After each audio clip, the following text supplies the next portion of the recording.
Dan's going around. Oh, you haven't done them yet? Okay. Okay, so Dan will hand you out a red ticket that we'll do a swag draw at the end of the night.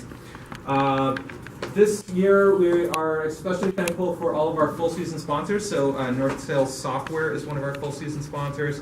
So is Microsoft, and so is RL Solutions. So special thank you to all of them. They make all of the food and the rooms and everything possible for us. As well, another thank you to our annual members who stepped up to donate to make sure that this year could go off without a hitch. So special thank you to all of them. You might see a couple people actually getting their bags.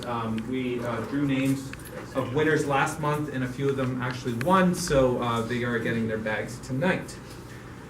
And as well, special thank you to our swag sponsors, so Expose, Codesmith Tools, JetBrains, No Starch Press, and Microsoft. And if your company or yourself would like to sponsor CTV meetup, please reach out to us at our email address. We're always looking for more sponsors to help pay for room costs and food costs and all of that. As well, Microsoft really likes to see us and see how we're doing, so please rate the meetups, please leave comments. The speakers want to hear what they're doing well and what they can improve upon, as well as we want to hear about what we can improve upon with our meetups. So please rate their meetups. I know Microsoft looks at these ratings and really helps us in the following years to get more sponsorship from them. We do have a job postings board. It is free. You can post on here. You can look for a job. We're always, welcome, and we're looking for people to post stuff there. So you're more than welcome to post any postings of upcoming jobs. If you're a member of the group, that's free to post. Something we've been doing for the last little bit is looking for work and looking for workers. Is anybody looking to hire or looking for a job that would like to stand up and say? Yes, Peter. Yeah, my contract's not going to be renewed at Manulife, so I'm available as of December 1st. C#, SQL, basically back-end programming mostly. Yeah. I can also do some VBA, but I try not to. In addition to 25 years of experience as a professional developer, I also have picked up my CGA, CPA designation along the way, so that when the accountants start to talk, I actually understand them. Cool. So it sounds like you have a financial background and a programming background. So perfect. Nice and neat. Upcoming events. So there are a few upcoming events. We do have a machine learning workshop. There is a waiting list for this right now. I think there's already like 20 people on the waiting list. Lori, are you going to be expanding your room to accommodate the waiting list people for this? The only rooms that are available are like completely on the opposite ends of each other, okay. And they each fit the same amount of people, so I don't think we can go between the two rooms that way. So okay. If there's anyone here that has a company that's willing to donate their office space for a night that can accommodate like up to 40 people at workshop style, we'd be open to moving it back to that, but if not, it's going to stay that way. Okay. If they're on the waiting list, I recommend they just show up anyways if they really want to, because if we have some people who just are no-shows, then that might open up some seats. Perfect. Okay. So that's on November the 8th. That's run by us. And as well, we announced our next meetup, November 22nd, SQL Server Data Tools. This is going to be with Dave Lloyd. That's going to be in this exact spot.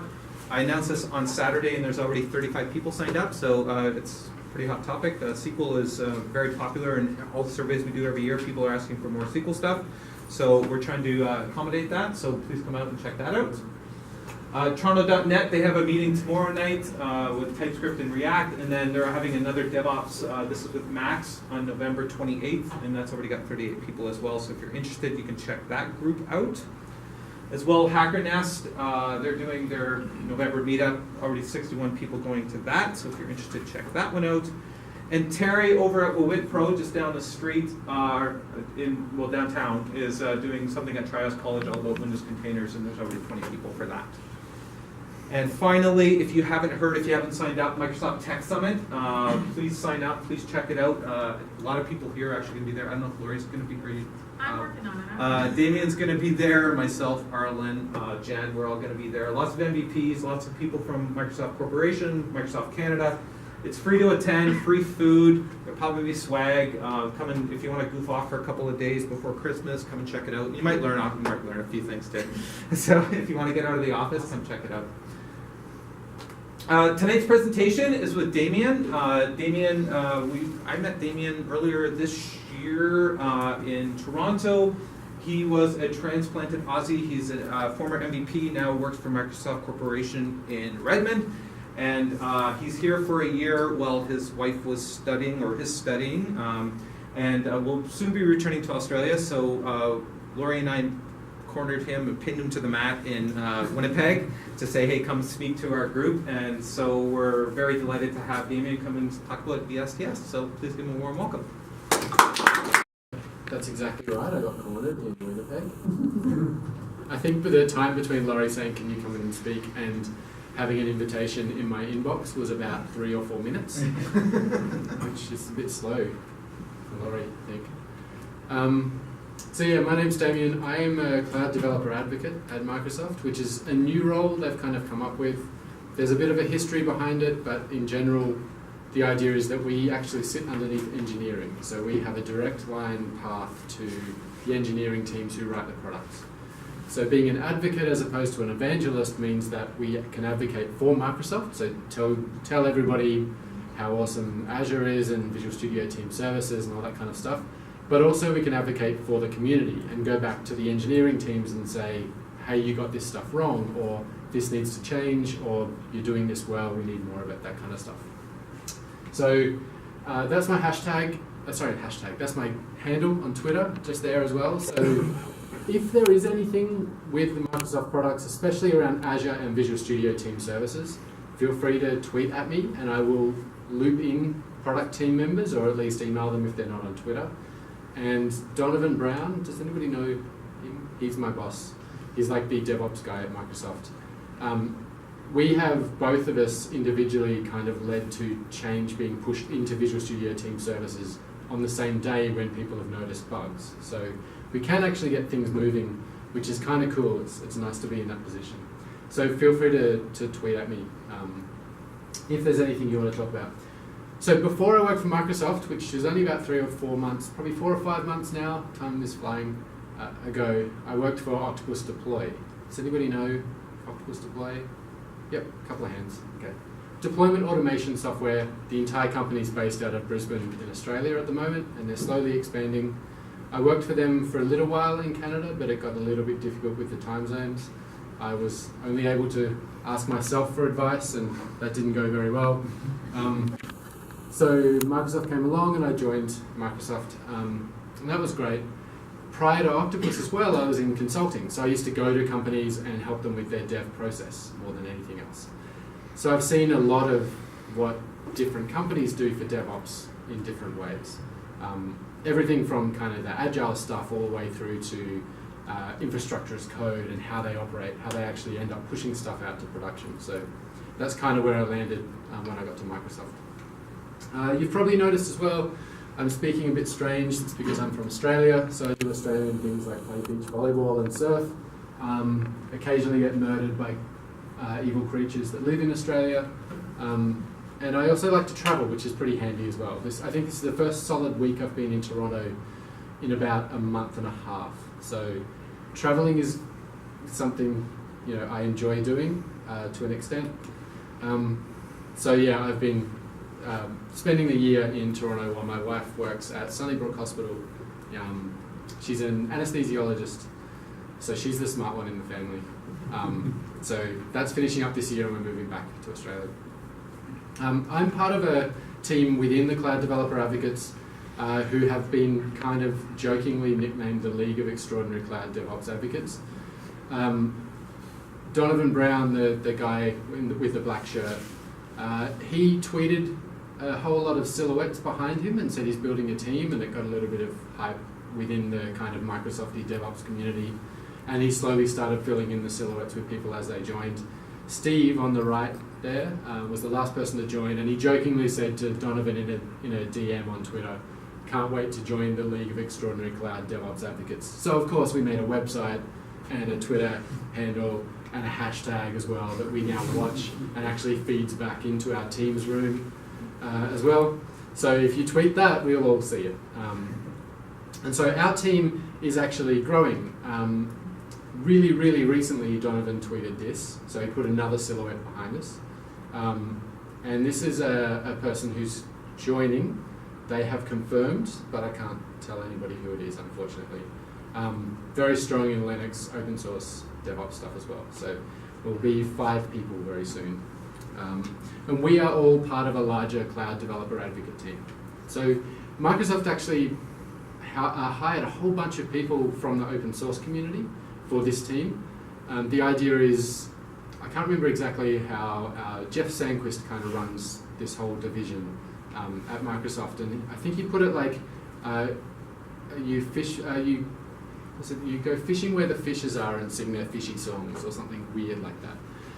Generally, he means if you want to attract open source developers, you go to their communities and talk to them in their language with their people, rather than saying, hey, Microsoft does open source now, you should listen to this guy who's worked at Microsoft for 20 years and to tell you how to do open source, right? So rather than doing that, he hired a whole bunch of people from the open source communities, people like Jesse Frizzell and Ashley McNamara and Brian Kettleson. And if you're in the Microsoft kind of ecosystem, those names probably won't mean anything to you, because they didn't to me until I started looking them up. But there's a whole bunch of cloud developer advocates in a whole lot of different areas. I would strongly recommend going and having a look to see who we have there as well. All right, so that's enough about who we are and who I am. We're talking about kind of DevOps for any language. So this is really focused around 2 different products that Microsoft has. There's obviously Azure, and there's also Visual Studio Team Services. But before we look at those, it's probably worthwhile talking a little bit about what DevOps actually is. It's the union of people, process, and products in order to enable continuous delivery of value to our end users. So there's a couple of parts to this that I want to point out. One is that it's people, process, and products. If anybody tells you that they can sell you a DevOps product so that now your company will be doing DevOps, they are lying to you and trying to take your money, right? You can't just buy a DevOps, right? You need your people in the organization to actually be bought into the idea of continuously delivering value to production. Not every 3 months, not every 6 months, not when the change review board week meets on, every 3rd Thursday or something like that, but continuously. When a bug gets fixed, there's no value in that bug sitting on a backlog or in a staging server while people sign it off and so on. The value only comes when it's in production and actually being used. So the people have to be bought into that idea from top to bottom, and the process has to exist to enable that too. You can't just buy a product and suddenly all your stuff gets straight into production. So the company's doing 3-6 month deployment cycles and things like that. If you told them now they have to deploy their software on every single commit, it's not possible. The process isn't there. Certainly the products that they're using are probably not there. And there's probably a whole lot of people in the organization who are not bought into that idea anyway. So all of those 3 things have to change. But the key is delivering continuous value. So value, by the way, is not taking the ticket at the top of the board on the left-hand side and moving it across to the right-hand side. That does not necessarily equal value. You can write a new feature or fix a bug and nobody sees the outcome of that. That's not value. So if you replace a whole chunk of code but nobody used that code anyway, there's no value there. Similarly, even if you're not writing code, value can be delivered by doing things like scaling up web servers if there's particular load. And doing that in a way that can be where the value is delivered continuously is really important too. There's no point having a bi-weekly meeting to decide whether you want to scale up your web servers because they're getting smashed by customers because you've got a sale on right now. Like, that's definitely not going to work. Similarly, you can't go and provision a few other servers by calling IBM and purchasing them if your web server is under load right now. You need strategies in place to be able to continuously deliver value when it's required. So the idea really is to get any kind of change to any of your systems or the system that you're working in out to your customers, to your end users, on a continuous basis as fast and as safely as possible. So that's really what DevOps is about. The question of why it's important, there's probably very few people, especially who here would consider themselves a developer, by the way, primarily. So that's most people. So for developers, there's not a lot of argument in, hey, our code, once I fix this bug, yes, it should be in production as fast as possible as long as everything's okay. I think most developers are bought into that idea. But development, the software development is kind of built on change. You know, we create change and then we want that change to get into production. The ops side of it though is not often as convinced, right? A lot of operations is built around stability. So change is the opposite of stability, right? If you change something, then it's necessarily going to become less stable. However, the argument for it is really just that your competition is already doing it. So people are not going to put up with a bug existing in production for 6 months if there's a competitor out there who can make changes and fixes immediately. And even if you have a monopoly, that monopoly is probably not going to last. I mean, we all saw Uber, right? Just because there's no real competition right now doesn't mean there's not going to be competition tomorrow. So your competition, if they can deliver value to their customers much faster than you, then you're probably not going to be around for long. So DevOps enables you to increase your velocity, so get your changes out so users can see them really quickly, which is very important. You don't want people to wait, otherwise they'll leave. It also does things like reduces downtime. So if you can fix a bug immediately, or if there's some server that's not behaving correctly and you can tear it down, spin up another one and deploy your application to it really quickly, then your downtime is heavily reduced. And as well, and this is kind of my favorite, is reducing human error. Like, people suck at doing repetitive tasks that need to be done exactly the same way every time. Has anybody heard of Knight Capital Group? Nobody? One person? Okay, awesome. That's great. Knight Capital Group wrote share trading software for the New York Stock Exchange. So they traded like billions of US dollars of trades on a daily basis. So a ton of money went through their system. In about 2012, they decided to make a change to their software. And so they tested it really, really, really thoroughly. I mean, there's billions of dollars of other people's money going through their systems. They're going to test it really, really well. The tests worked, everything was fine, they were confident, and so overnight they deployed it. And then in the morning when the market opened, in about 45 minutes, they lost $440 million before somebody realized that there was a big issue and literally just hit the off switch. Right? Now the reason that happened wasn't that somebody had written bad code and introduced a bug. That happened because the person who did the deployment deployed it to 7 out of their 8 servers. Just forgot the 8th one. So that 8th server was running old code, reporting incorrect values, and essentially bankrupted the company in the space of an hour. Now that's obviously an extreme example. It's not going to happen like that for everybody. But the fact of the matter is, if they had this streamlined process that could get their changes out in a safe, repeatable way, that wouldn't have happened. There were a few other things that went wrong, obviously. I'm kind of skipping over those just to demonstrate that it was all about DevOps. But the idea is there. This was a repeatable task. It's something that needed to happen on all of their servers, but because of human error, something went wrong and the company basically went bankrupt. So this is why it's important. There's a saying, a really popular saying in DevOps, which is that the more painful something is, the more you should do it. I'm paraphrasing from like a number of different places, but the idea is if something is difficult to do it more often and it will get less painful. Right? If you can automate this hard stuff so that it's easy to do over and over again, then it gets easier in the long run. It's less painful, it's less risky. So that's what DevOps is about. So I mentioned I'm going to talk today about two main tools. One is Visual Studio Team Services.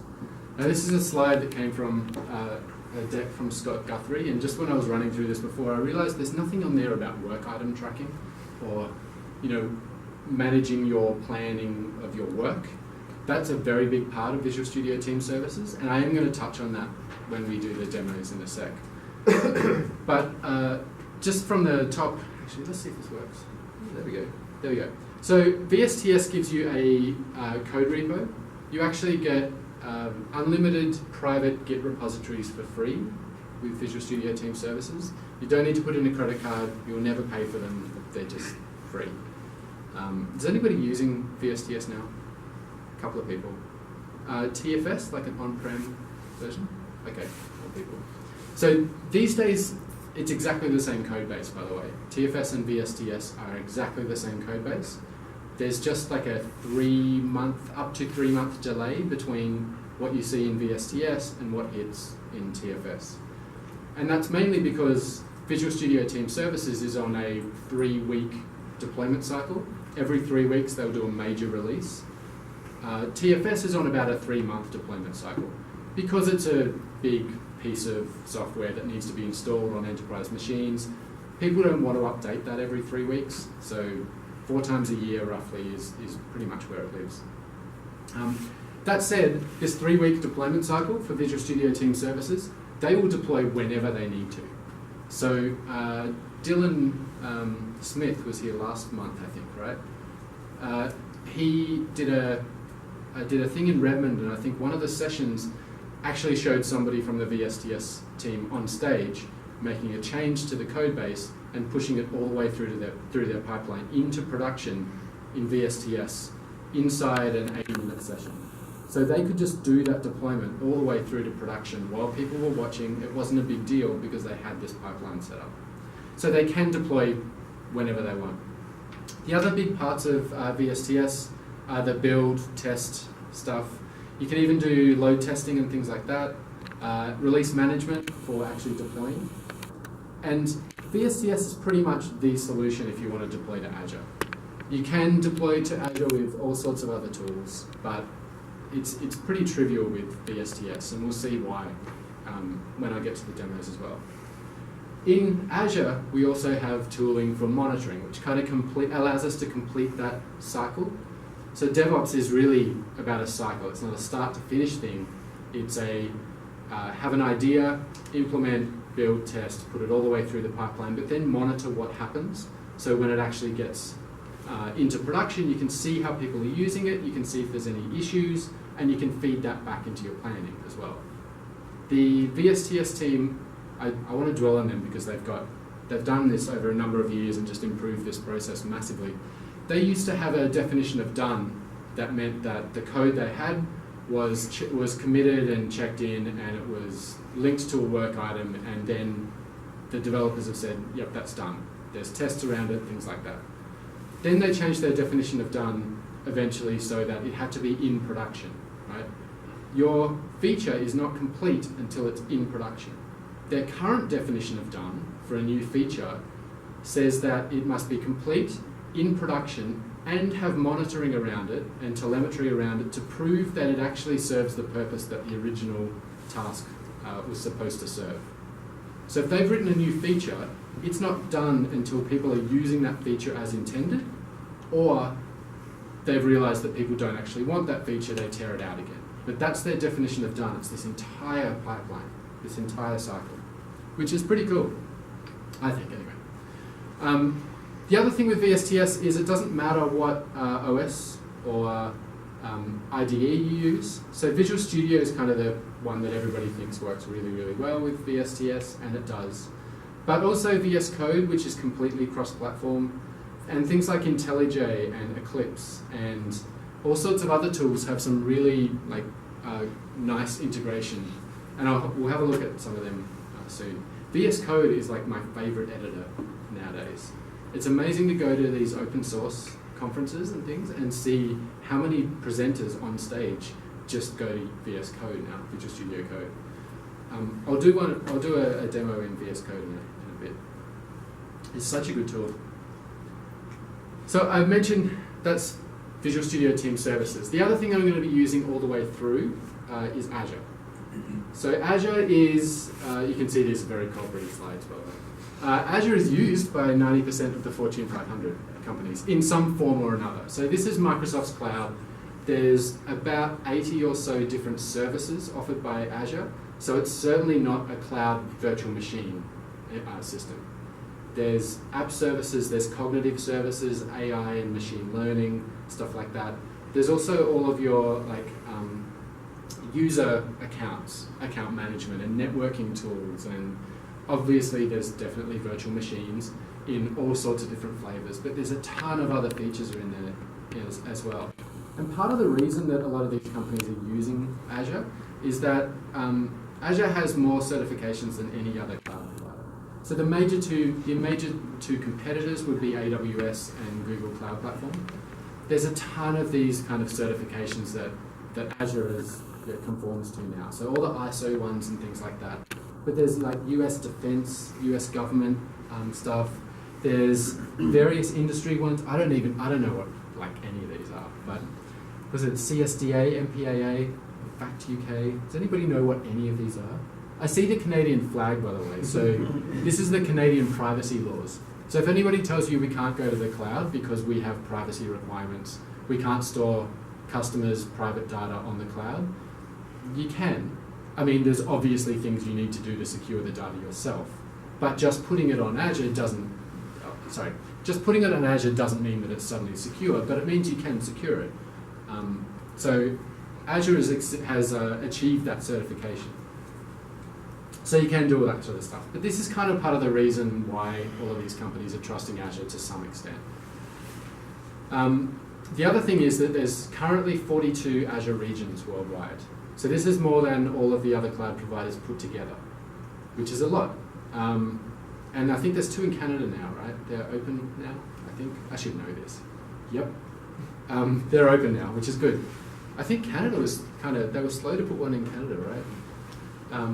Because they thought Canada's just part of the US or something, right? You can just use the US ones. We're only 30 million. Only 30 million. There were 2 in Australia before Canada, and we're like 23 million.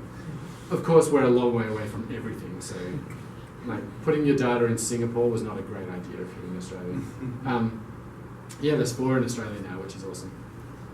So they're all over the place, and there's actually some really cool tooling inside Azure to take advantage of all of these regions. So things like Azure App Service, you can do things like scale them out just by choosing other regions and say, I want copies of this over here. And it's literally, in some cases, as easy as just saying, click that region, this one, and save. And then you get a big bill, but it just works, right?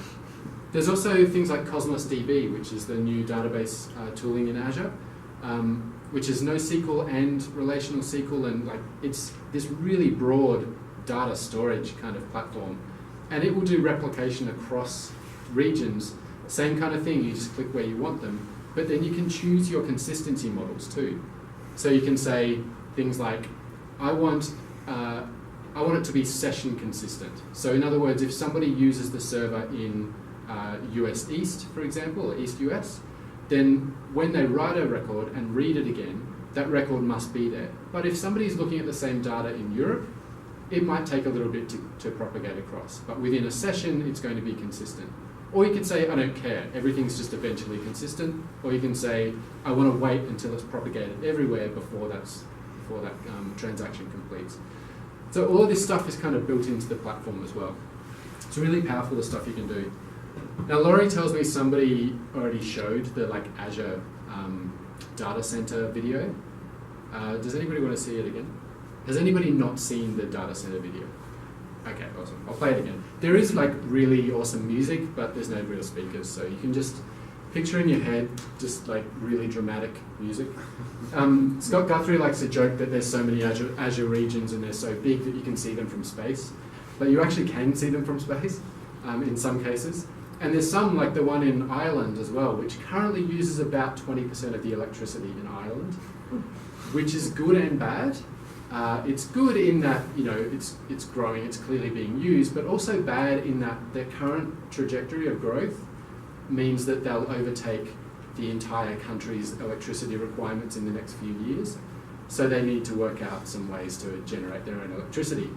And you can't use solar in Ireland as well, so wind, waves, things like that. Anyway, they're looking at options. But just to give you an idea of what they look like, this is their video.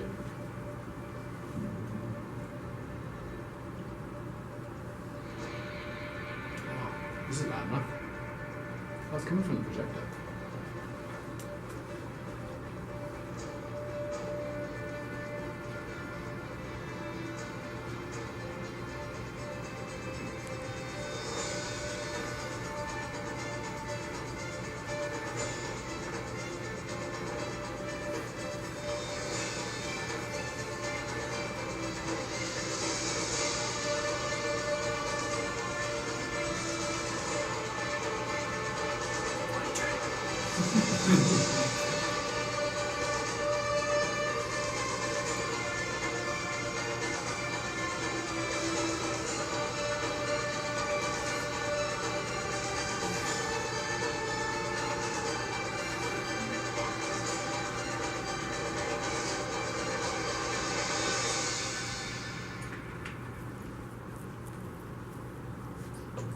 Anyway, so they're pretty cool. Yeah, some of those stats, like network cable that can wrap around the world twice in one data center, and there's 42 of them. It's just crazy, I think, anyway.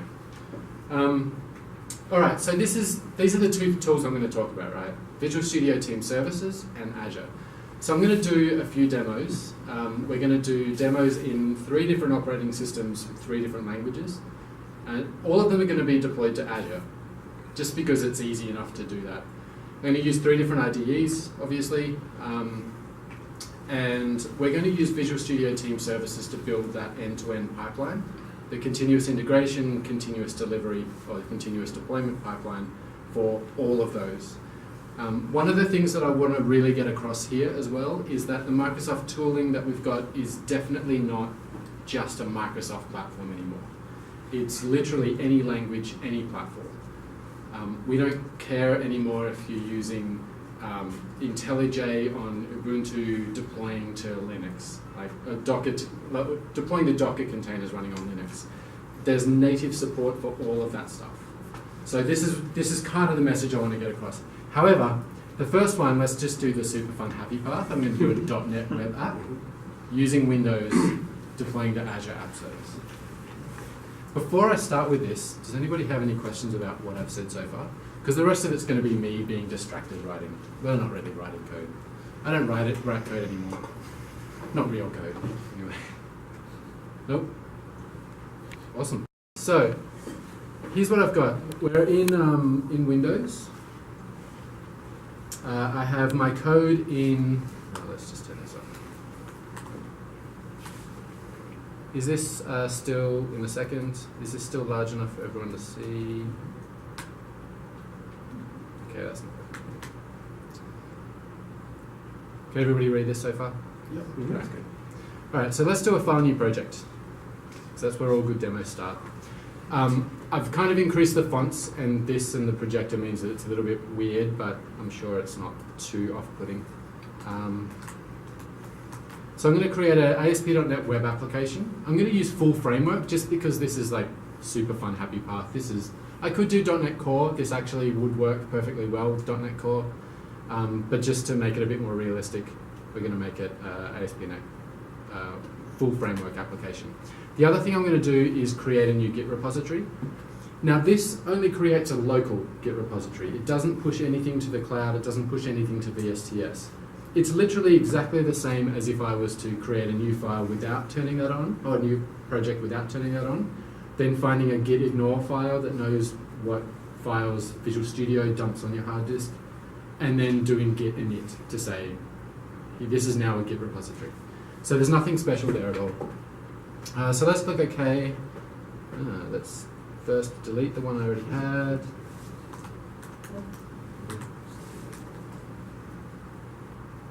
That's it. Oh, that's good. So let's cancel and close this and then delete it.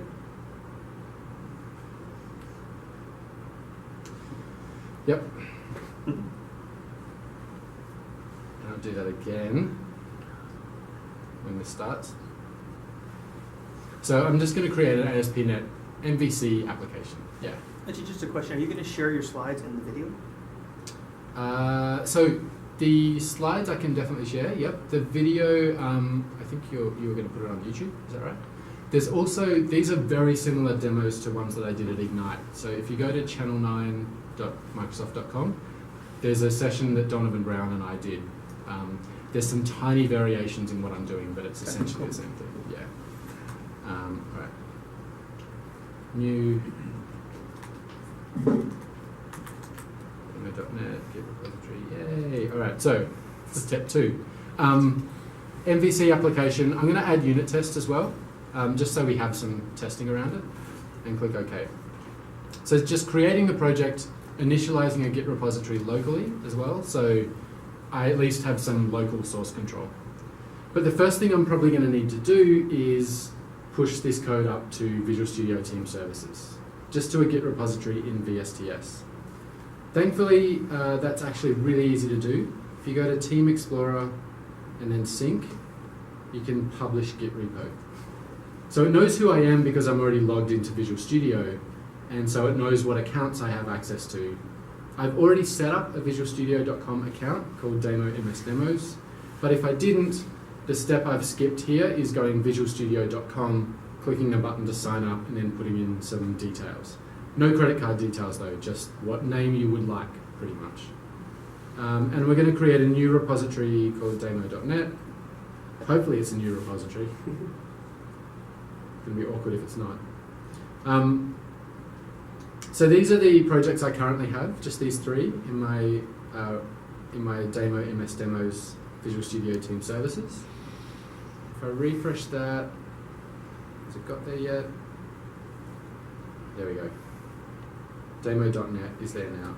But back in Visual Studio, you can see that it's created that and it's actually pushed it. So we can click that link directly to the actual code that's here as well. So this is the Git repository that I just created, pushed up to VSTS, which is pretty easy. It means other people can start using this now and work. So the next thing I want to do, cool, just ignore that and pretend it's not going to make any difference. The next thing I want to do though is I want to create a continuous integration pipeline, a CI/CD pipeline, all the way to the end. So what I'm going to do here, and this is something that a lot of demo people will do, particularly from Microsoft, is they will say right-click, publish, which is bad, right? I've even got stickers here if people want them, that say friends don't let friends right-click publish, right? You should not deploy your application to production if you care about it from your local machine, right? You're relying on your machine, what it does for its compilation, somebody being available to do that deployment, the fact that the code change that somebody just made last week doesn't break something unexpected. There's so many chances for this to fail. I am still going to right-click though, because we're in Visual Studio and that's what we do. So I am going to right-click on the solution and go configure continuous delivery. Now this actually isn't out of the box. This is an extension you can install. If you go to Tools, Extensions and Updates, and again the font's going to be a bit weird, but it's continuous delivery tools for Visual Studio. So if you install that, you'll get this right-click configure continuous delivery. Now currently that works for web projects, so ASP.NET, full framework, and core projects, and it will configure this whole continuous delivery pipeline for us. So let's choose that. It should know what subscription I'm on. There we go. It's logged me in. It knows the repository because I've already pushed this up to the server. It knows what branch. Well, I've only got one branch at the moment, which is master branch.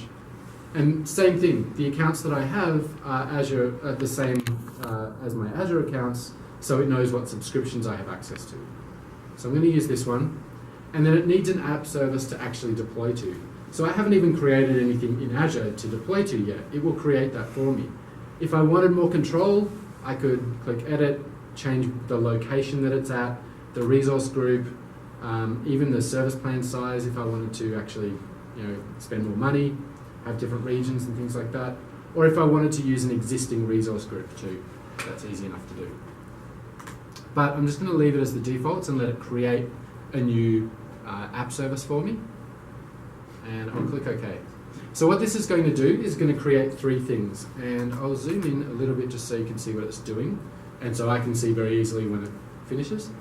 It's going to create three things for me. It's going to create that Azure resource and the resource group, the app service plan, and all of those things for me. So I've actually got somewhere to deploy it to. And then it's going to create two things in VSTS. It's going to create a build definition and a release definition. So the build definition knows how to take my code, compile it as an ASP.NET Web Application, compile my test project, run the tests, make sure they work, And then at the end, it knows how to create an artifact, which is my application in a zip file. And it actually creates a whole bunch of scripts as well, so that you can just run these command line scripts to deploy using web deploy and stuff. It's actually pretty cool what it creates. So at the end of that process, it will end up with an artifact. This is our version of our application that we have built. The release definition knows how to take that artifact and deploy it to an Azure App Service. Now, ideally, you'd want to deploy it to a test environment or a dev environment. And in fact, that's why it's called this dev application service. So this is our dev environment. What we'll do after that is we'll create a new production environment, and if it succeeds in our dev environment, maybe we push it through to production. So we have this pipeline. Now, every time I commit and push my code, it'll create a new build, it'll trigger a new build. We'll end up with an artifact, and every time there's a new artifact, we will trigger a new release, we'll get a new deployment in our dev environment. So that's what it's built for me. So let's just click on that link. So this is the build definition, or this is the build that it's created. And you can see there's actually already a build in progress. So we can go and have a look at what that's doing. And one thing I want to point out as well is, I'm going to zoom out for this just because it's too hard to see, but everything that's happening on this build agent, all of the building, we get all of the logs for that. So nothing's hidden from us at all. If we look at the NuGet restore, for example, the logs from that agent are everything that happens on that command line. So there's no kind of black magic here. This is going to go faster, by the way. This is going to go faster than I can walk through it, so this is already finished. But let's have a look at the definition of what we did. So the first thing I want to point out is that you can set this agent queue to say, this is where I want you to build my application. And out of the box, you get access to a whole bunch of hosted queues. So these are virtual machines that get spun up and put in pools and made available to you on demand in the cloud to build your application. Each time you do a build, you get a brand new, fresh VM to build your application on. And that's good and bad. It's good in that you're not having to worry about what somebody else has left behind, but it's also bad in that things like NuGet restores, there's no caching there. So if you're building Node, for example, that npm restore is horrible the first time, like every single time, because it's a new VM. So you can have your own private ones as well. So this is an agent that's running on a Windows machine that I've spun up in Azure, and that agent runs there and it can pull down my code and do the compilation as well. That's also really handy if you have some resources inside your network boundaries that you want to rely on. Things like third-party applications. The hosted agents aren't going to have all of the applications that you want necessarily. So if you need them, you can install them on your machine, install the agent and register that, and they'll get built there. Or if you need to talk to third-party services, or sorry, other machines inside your network boundaries, that's the way to go as well. The next thing I want to show you as well is where the code comes from. So this is coming from this project, Visual Studio Team Services, but there's out-of-the-box native support for GitHub, Bitbucket, other Git repos, and even Subversion if you want as well. So we don't really care where the code lives either. You can have your code somewhere else. You could be using Jira and Bitbucket, but you can still do your build in Visual Studio Team Services. And the actual steps to run your build, they don't have to be .NET or Microsoft specific either. So there's .NET Core, there's Android stuff, there's lots of Azure things. Actually, let's go to build. Ant, CMake, Docker tasks out of the box, Gradle, Grunt, Gulp. You can even queue jobs in Jenkins. So even if you want to do a couple of things in VSTS and then offload the rest to Jenkins, sure, you can do that as well. You can even pull artifacts from Jenkins to use inside your build if you wanted to as well. But yeah, Maven for Java, Xamarin stuff, Xcode. And if there's something you want to do in your build definition that's not out of the box, there's a marketplace with 358 extensions that you can install. Things like, for example, where's Octopus Deploy, which I actually wrote before I started at Microsoft. So that adds, these extensions add more than 500 different tasks that you can use in your build definition as well. So whatever you want to do, in whatever language, you can run that as well. You'll notice as well that when we were looking at those agent queues, there are Linux queues as well. So you can run bash scripts as part of your agent, as part of your build definition too. You can have different phases that run on different agents. So if you were building a .NET web application but you had a Node microservice running on a Linux thing and you wanted to build that in Linux, you can do that separately on a different agent as well. So any language, any platform is all supported. All right. The other thing I want to point out as well is this summary of the build gives you a lot of nice information like your test results. So you remember I added that test project? It just ran those tests and reports on the success rate. 100% success, which is great. It just means I haven't edited any tests yet or written any code. I could turn code coverage on, by the way. There's just a checkbox in that test step to turn code coverage on. And we've got a link to our release as well. So we've got a link to the release that it created, but we've also got a link to the actual commits that are involved in that build too. So the changes since the last one. So let's jump to that release, which has actually already succeeded. And because this is a .NET project, I'm going to just visit that site. What was it called? Demo.net dev. Okay. Because it's .NET, it has to spin up for the first time. So I'm just going to do that in the background while we look. So this is the release that it's created as well. And if we look at the definition, we can see what that's done. It's used the drop, so basically the artifact from our build. Zoom in a bit. It's used the artifact from our build, and there's a continuous deployment trigger on that as well. So every time there's a new artifact, there's a new release created. And then we have our dev environment, which has one phase and one task. These are actually exactly the same tasks as in the build. It uses the same agents and the same task as well. So this agent that you choose, that will run these tasks are the same agents. So you can have your own agents or you can use the hosted ones. And then it just knows how to deploy to Azure App Service.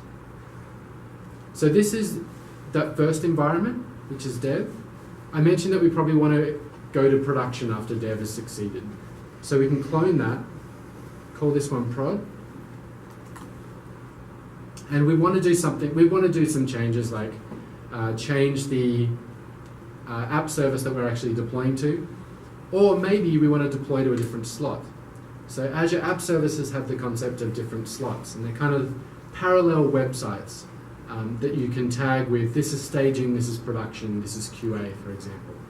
You can deploy to that slot, and then just tell Azure to swap those slots over. So the really common use case is deploy your production website to your staging slot, and then test it. It's completely addressable. Have a go at it, and then if it succeeds, just swap it over, and that's now production. In fact, you can do that slowly. There's a function in Azure called test in production, which is an interesting name.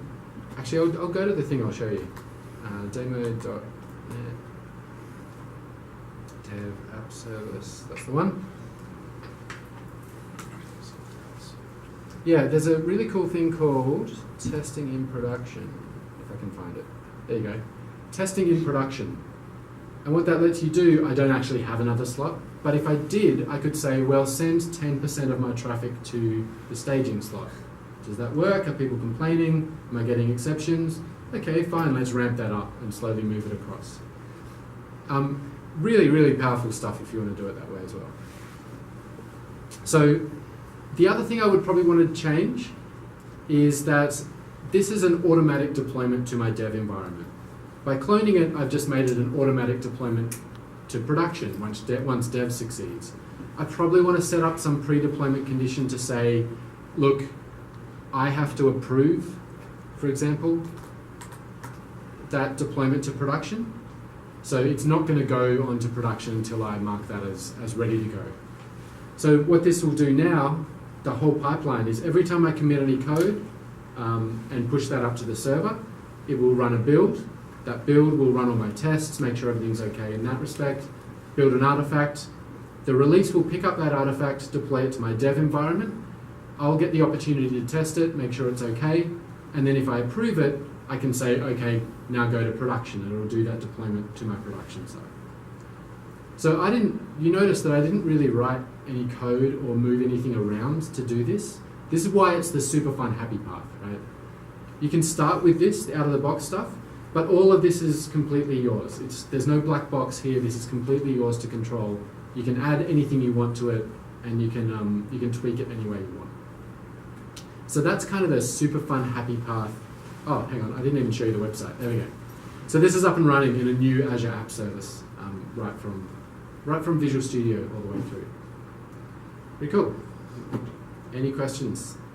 The orchestration there, is that the replacement for Release Manager then? This is release management, yeah. So this UI is relatively new. There's likely to be some changes around this. This idea of this pipeline, where you start at the artifact and then you do things, it's probably going to be tweaked a little bit, but this is like the way it's going to end up, I suspect. The one thing that I think they're going to tweak is that word environments, because this is phases. You might want to have a deployment to a dev environment and then a whole bunch of load testing in a different phase. And in fact, things like, let me show you. So if I wanted to have parallel phases, you can do that too.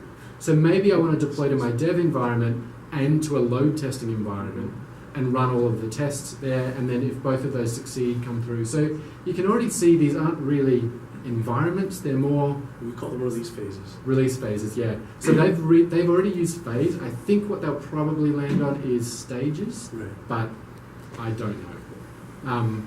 And then there's a question about whether this needs to be separate than the build. I would argue probably, but I'm not 100% convinced. I'm very, very big on the idea of one build. So this is my application, and then that goes through the pipeline. Don't ever rebuild to deploy to production, because it's new code then. So your tests aren't really valid anymore. But yeah, so this is release management. It'll probably merge a little bit and be more general with pipelines and things. So yeah. Can you have multiple approval levels? Multiple approval. Approval levels and/or stages. So like in this stage it has to be approved by this person, then it can go to the next stage. Yeah, absolutely. So that pre-deployment condition, I'll just move this so it's a bit clearer, but that pre-deployment condition here I can say out of the box, just for this environment, I can specify that this is the approver for this environment. So this is for prod. I could have a totally different approver for the QA environment. And in fact, I can use groups as well. So I can say the QA team needs to approve this before it gets to production. So that's pre-deployment approvals. I also have post-deployment conditions.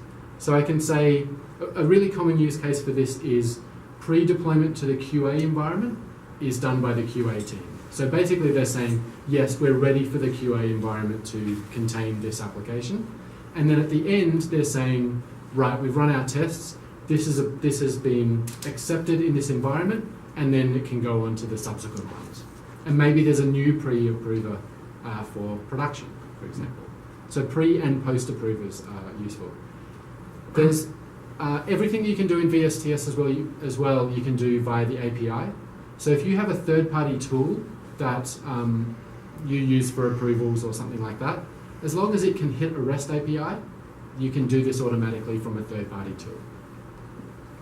Yeah.